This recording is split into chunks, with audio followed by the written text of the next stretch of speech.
Thank you. Madam President, the last 6 years have been devastating to local economies across the coal country. The Mine Safety and Health Administration has estimated that at least 60,000 coal jobs have been lost since 2011, and thousands of these jobs have been in my home state of West Virginia. Excessive government regulation and other factors have done more than cost jobs.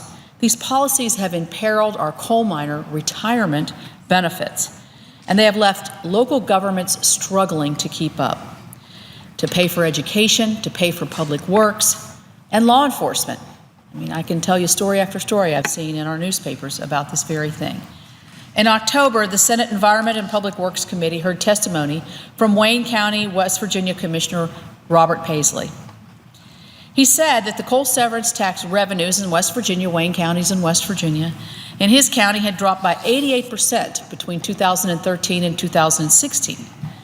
This drop left the county without a vital funding source that traditionally helped to pay for local volunteer fire departments, senior citizens programs, and education.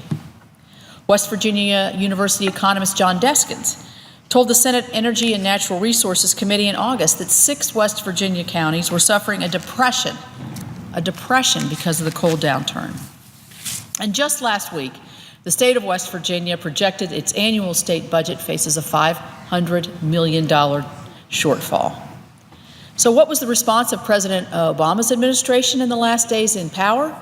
Yet another job-killing and anti-coal regulation that would make a bad situation in my state worse. The Department of the Interior published its stream protection rule on December the 20th, 2016, and it made the rule effective January 19th, 2017, just one day before President Obama left office. There's a lot of irony here, and I don't think it's by chance.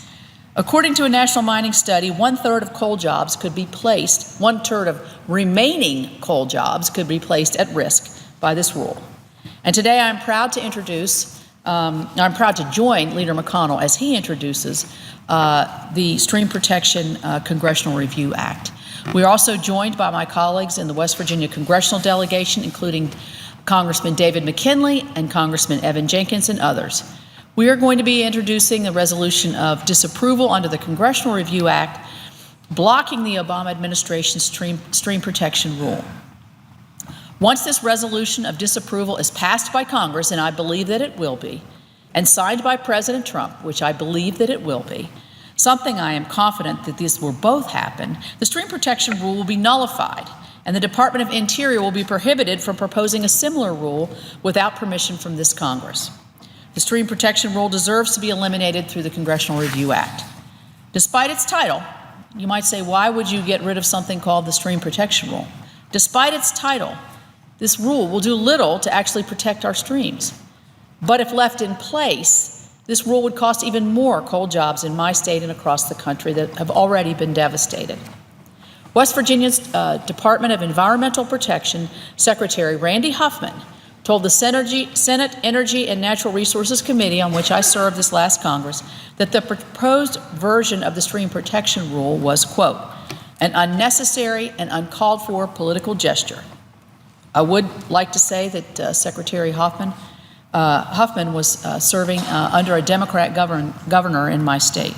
The stream protection rule is the result of an incredibly flawed regulatory process that excluded state officials. Of the 10 states that began the regulatory process, people were asked to join together to begin this process, working with the Department of Interior's Office of Surface Mining. 8 of those states eventually removed themselves from the process because of the department's unwillingness to actually seriously consider their input. In other words, they were just there for window dressing. Ohio Chief of Mineral Resources Management Larry Erdos told the Environment and Public Works Committee last February that, quote, OSM has not provided for meaningful participation with the cooperating or commenting agency states. Congress took action to instruct the Department of Interior to re-engage with the states, realizing what was happening here, before moving forward with this rulemaking process. However, despite this direction from lawmakers in the Congress, the department failed to address the state concerns. Wyoming Director of Environmental Quality, Todd Parfit, told the Energy and Natural Resources Committee, quote, the failure to engage cooperating agencies throughout the process is reflected in the poor quality of the proposed rule. He called on the Office of Surface Mining to withdraw the rule and re-engage with states and other stakeholders. Last week, West Virginia's newly appointed Secretary of Environmental Protection, again under a new Democrat governor, Austin Caperton, wrote to congressional leaders detailing our state's concerns with the stream protection rule. Secretary Caperton gave three main reasons for West Virginia's opposition to this rule.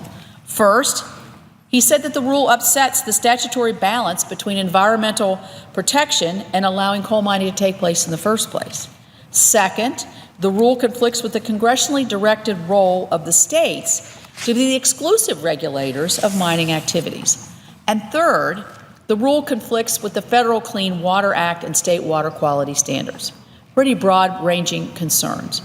The concerns from environmental regulators in mining states across the country explain why 14 states, including the state of West Virginia, have already filed lawsuits to stop the stream protection rule. 15 state attorney generals, led by West Virginia's Attorney General Patrick Morrisey, have written to Congress asking that this rule be blocked through this Congressional Review Act. State environmental regulators are not alone in their opposition to this rule. Cecil Roberts, who is the president of the United Mine Workers of America, wrote just last week in support of this resolution of disapproval. He said that, quote, "The last thing America's coal-producing regions need at this time is another regulation that will have the effect of reducing employment even more and further stifling economic development," end quote. West Virginia cannot afford another job-killing regulation that once again inserts Washington, their one-size-fits-all standard, into a regulatory process that is supposed to be effectively managed and is effectively managed by our state agencies. The stream protection rule is a flawed policy that was born out of a flawed process.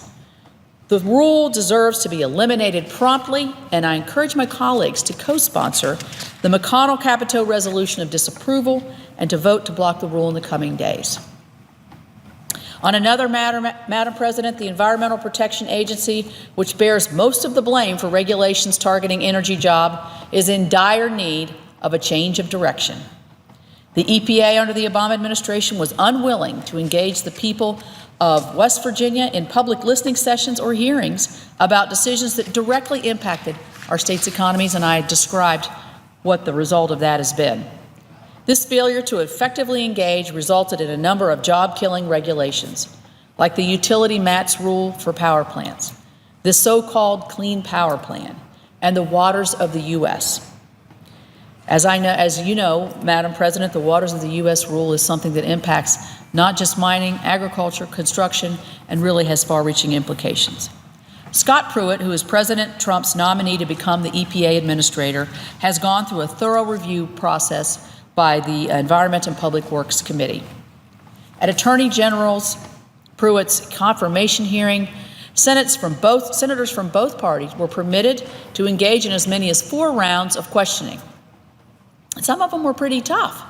After the hearing, Attorney General Pruitt answered 1,078 questions for the record. Combining both the hearing and the follow-up questions, Attorney General Pruitt answered more than 1,200 questions from our committees. Through the process, Attorney General Pruitt has shown himself to be a person who cares about applying our environmental laws as they were written and intended by Congress.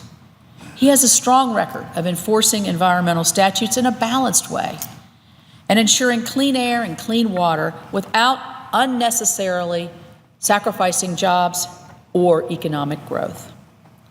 Attorney General Pruitt has been clear that he will work with state regulators and listen to the views of individuals who will be most heavily impacted by EPA's regulatory decisions.